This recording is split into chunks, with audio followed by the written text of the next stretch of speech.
Vous écoutez Rythme ta vie, tome 3, Une année mouvementée. Un livre écrit par Maude Patrinsky-Bernard et lu par la voix modélisée de Catherine Brunet. Chapitre 1. Rentrée des classes. Lundi 4 septembre, 7 heures du matin.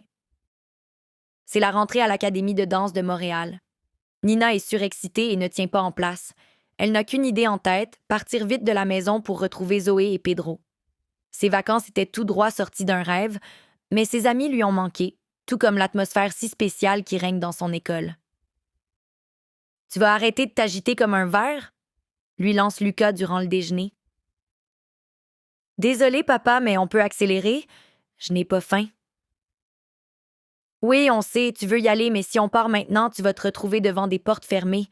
Prends le temps de manger quelque chose au moins.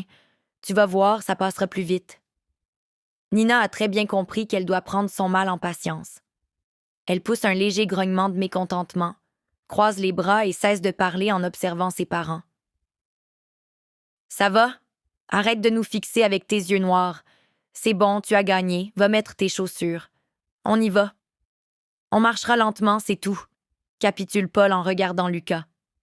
Nina ne se fait pas prier et fonce prendre ses affaires, telle une fusée, son casque autour du cou, ses claquettes et tout ce dont elle a besoin pour cette première journée. La voilà de retour devant son père qui n'a toujours pas fini sa tartine de confiture.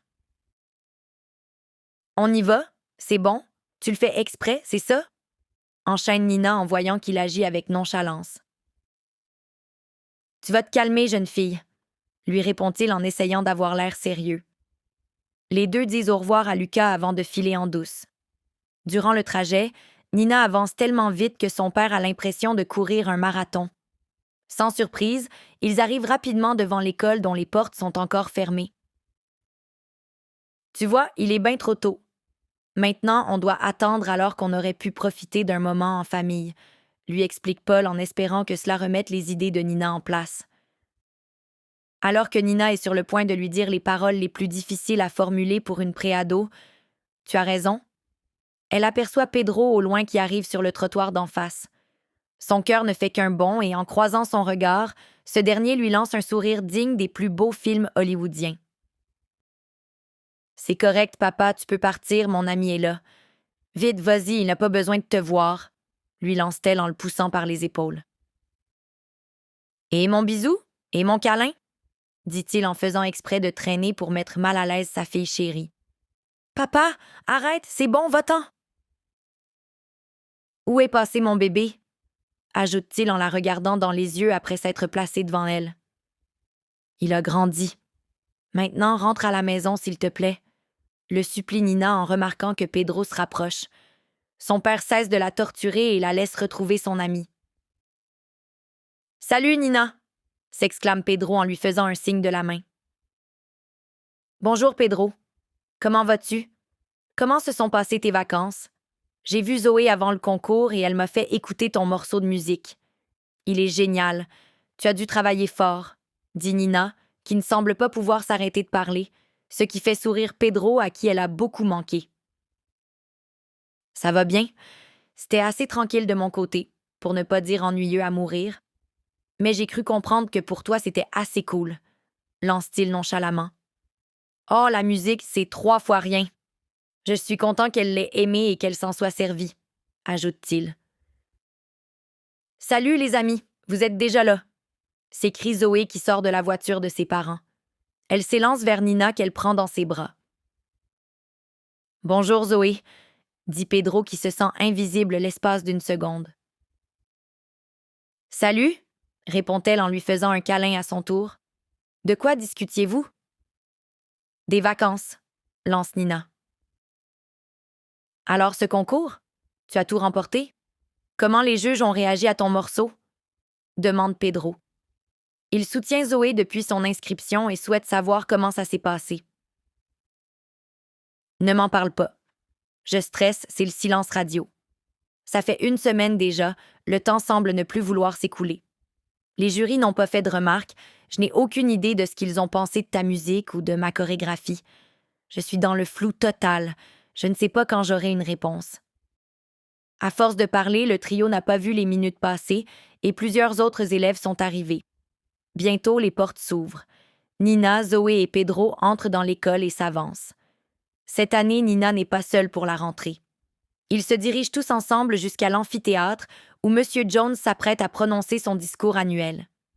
Dans la salle, Pénélope et ses amis interpellent Nina. Elles n'ont pas changé, bien que la chef semble perturbée par quelque chose. « Dis-moi, tu sais comment ça s'est passé, l'audition de Pénélope?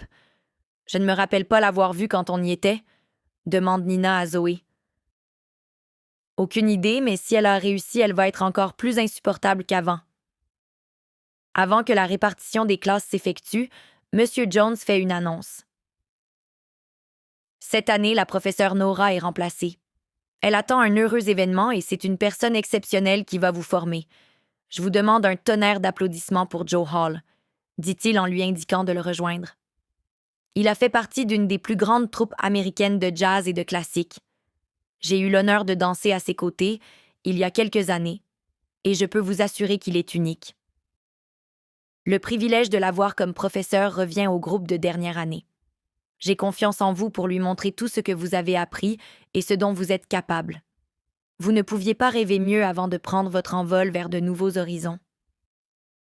Une fois la présentation terminée, les applaudissements résonnent dans l'amphithéâtre et les élèves rejoignent leur enseignant, classe par classe. Nina et ses amis suivent Joe jusque dans la salle de danse où Nora avait l'habitude de les emmener. En entrant, Nina ressent toutes sortes d'émotions et se rappelle l'année précédente quand elle était encore la nouvelle. Cette fois, c'est différent, elle a plus confiance en elle. Son camp de gumboot l'a transformée. Lorsque tous les élèves sont enfin assis devant Joe, ce dernier prend la parole. « Bonjour à tous, c'est un réel plaisir d'être ici avec vous. Comme vous l'avez compris, je serai votre professeur de danse cette année. Je suis sûre que nous allons créer de belles choses ensemble. J'espère pouvoir vous transmettre tout ce que je sais. » Nous espérons que vous avez apprécié cet aperçu. Pour continuer à écouter ce livre audio sur Google Play Livres, utilisez le lien dans la description de la vidéo.